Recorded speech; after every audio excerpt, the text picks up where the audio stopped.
Hi ಎಲ್ಲರಿಗೂ ನಮಸ್ಕಾರ. Welcome to ಕನಸು ಫ್ಯಾಮಿಲಿ ಲಾಗ್.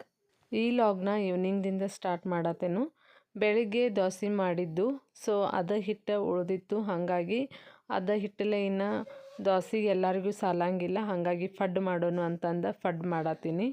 ಚಟ್ನಿ ಎಲ್ಲ ಸ್ವಲ್ಪ ಮುಗ್ದಿತ್ತು, ಹಾಗಾಗಿ ಇನ್ನು ಫಡ್ ಎದ್ರ ಜೊತೆ ತಿನ್ನೋದು ಅಂತಂದು ಈ ಹಿಟ್ಟಿನಾಗನ ಉಳ್ಳಾಗಡ್ಡಿ, ಮೆಣಸಿನ್ಕಾಯಿ ಮತ್ತು ಕರಿಬೇವು, ಕೊತ್ತಂಬರಿ ಇಷ್ಟನ್ನು ಎಲ್ಲ ಹಾಕಿ ಒಮ್ಮೆ ಡೈರೆಕ್ಟ್ ಫಡ್ ಮಾಡತ್ತೀನಿ. ಇದೆಲ್ಲ ಈ ಥರ ಖಾರ ಉಳ್ಳಾಗಡ್ಡಿ ಎಲ್ಲ ಇತ್ತಂದ್ರೆ ಚಟ್ನಿದೇನು ಅವಶ್ಯಕತೆ ಇರೋಂಗಿಲ್ಲ. ಹಾಗಾಗಿ ಈಗ ಇದನ್ನೆಲ್ಲ ರೆಡಿ ಮಾಡಿಕೊಂಡು ಈಗ ಫಡ್ ಮಾಡತ್ತೀನಿ.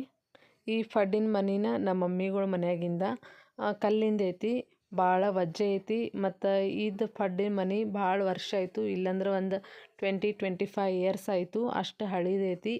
ಇದ್ರ ಮ್ಯಾಗ ಫಡ್ ಹಾಕಿದ್ದು ಅಂದ್ರೆ ಮಾಡತ್ತಿದ್ದು ಅಂದ್ರೆ ಫಡ್ ಭಾಳ ಚಲೋ ತಂಗೆ ಬರ್ತಾವೆ. ಈಗಿರೋ ನಾನ್ ಸ್ಟಿಕ್ ನಮ್ಮ ಮನ್ಯಾಗ ನಾನ್ ಸ್ಟಿಕ್ ಇದಾವೆ, ಅದ್ರಾಗ ಅಷ್ಟು ಚಲೋ ಬರೋಂಗಿಲ್ಲ. ಹಾಗಾಗಿ ನಾವು ಯಾವಾಗಲೇ ಫಡ್ ಮಾಡ್ಬೇಕಾದ್ರೆ ಮಮ್ಮಿಗಳ ಮನೆಯಾಗಿಂದ ಇದನ್ನು ತವಿ ಇಸ್ಕೊಂಬಂದು ಈ ಥರಾಗನ ಫಡ್ ಮಾಡ್ತೇವೆ. ಆದರೆ ಏನೋ ಮಾಡಬೇಕಾದ್ರೆ ಇದು ಸ್ವಲ್ಪ ಕಲ್ಲಿಂದ ಐತಿ, ಭಾಳ ಅಂದ್ರೆ ಭಾಳ ಸ್ವಲ್ಪ ಕಾಸಬೇಕಾಗ್ತೈತಿ. ಇದು ಫುಲ್ ಕಾದ ನಂತರ ಇದ್ರಾಗ ಹೆಂಚೊಳಗೆ ಪಡ್ಡ ಹಾಕಬೇಕಾಗ್ತೈತಿ. ಫಸ್ಟಿಗೆ ಸ್ಟಾರ್ಟಿಂಗ್ ಸ್ವಲ್ಪ ಸರಿ ಬರೋಂಗಿಲ್ಲ, ಯಾಕಂದ್ರೆ ಫಸ್ಟಿಗೆ ಸ್ಟಾರ್ಟಿಂಗ್ ಫಸ್ಟ್ ರೌಂಡ್ ಇರ್ತೈತಿ, ಹಾಗಾಗಿ ಚಲೋ ಎಳಂಗಿಲ್ಲ. ಅದಾದ ನಂತರ ನೆಕ್ಸ್ಟ್ ಸೆಕೆಂಡ್ ರೌಂಡಿಗಂತೂ ಪಡ್ಡ ಅಗದಿ ಚಲೋ ತಂಗೆ ನೀಟಾಗಿ ಎಳಕ್ಕೆ ಹಿಡಿತಾವೆ.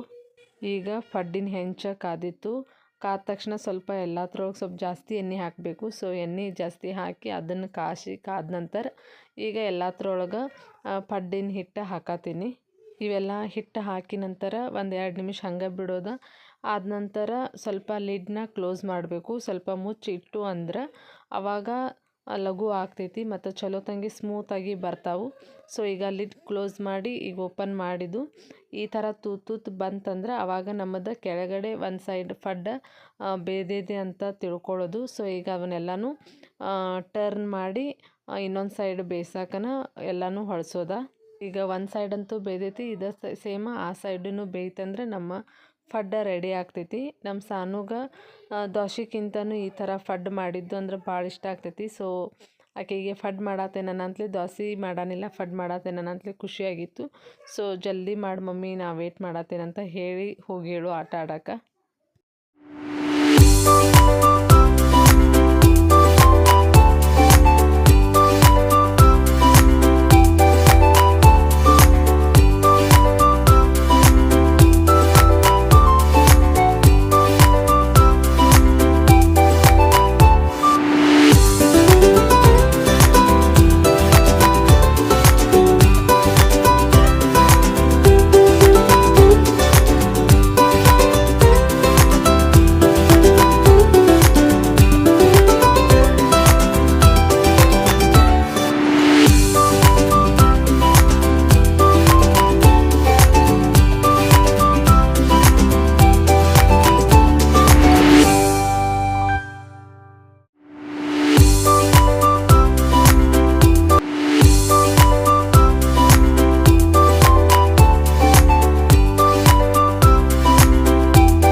ಇವ ದೊಡ್ಡ ಜಿಪ್ಪತ್ ಬರ್ತಾನಲ್ಲ.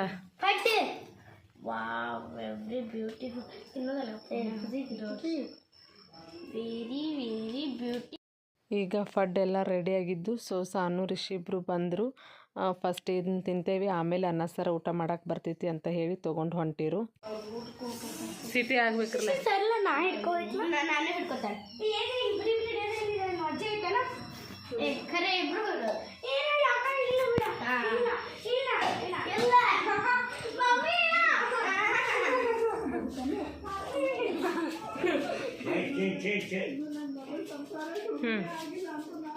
ಕುಂಡ್ರಿ ಕೇಳ.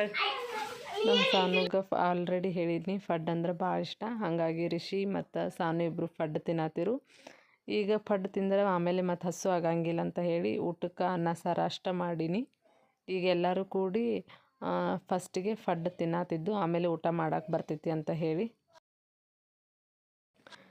ಇಲ್ಲಿ ನೆಕ್ಸ್ಟ್ ಡೇ ಸಂಡೇ ಮಧ್ಯಾಹ್ನಕ್ಕೆ ನಾನು ಹೊರಗೆ ಅರ್ವಿ ಒಣ ಹಾಕತ್ತೀನಿ. ಸೊ ನಮ್ಮ ಮನೆ ಎದುರುಗಡೆ ಒಂದು ಕರ ಬಂದು ಒಬ್ರ ಮನೆ ಹತ್ರ ನೀರು ಕುಡಿಯತ್ತಿತ್ತು ಬ್ಯಾರೆಲ್ದಾಗಿಂದ. ಅವ್ರು ಅದನ್ನು ಹೊಡೆದು ಹಾಕಿರು, ನೀರು ಕೊಡಲಿಲ್ಲ.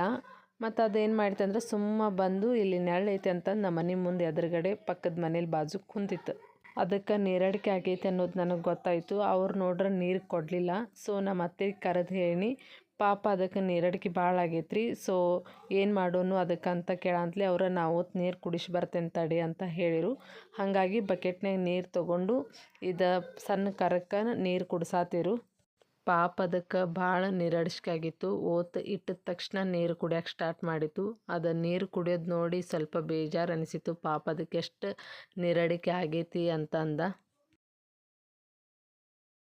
ಮನುಷ್ಯನಿಗೆ ಎಲ್ಲ ಇದ್ರೂ ಮತ್ತು ಎಷ್ಟೋ ತ್ರಾಸ ಆಗ್ತೈತಿ. ಅಂಥದ್ರಾಗ ಈ ಪ್ರಾಣಿಗಳು ಮೂಕಿರ್ತಾವೆ, ಅವಕ್ಕೆ ಮಾತಾಡೋಕೆ ಬರೋಂಗಿಲ್ಲ, ಹೇಳಕ್ಕೆ ಬರೋಂಗಿಲ್ಲ.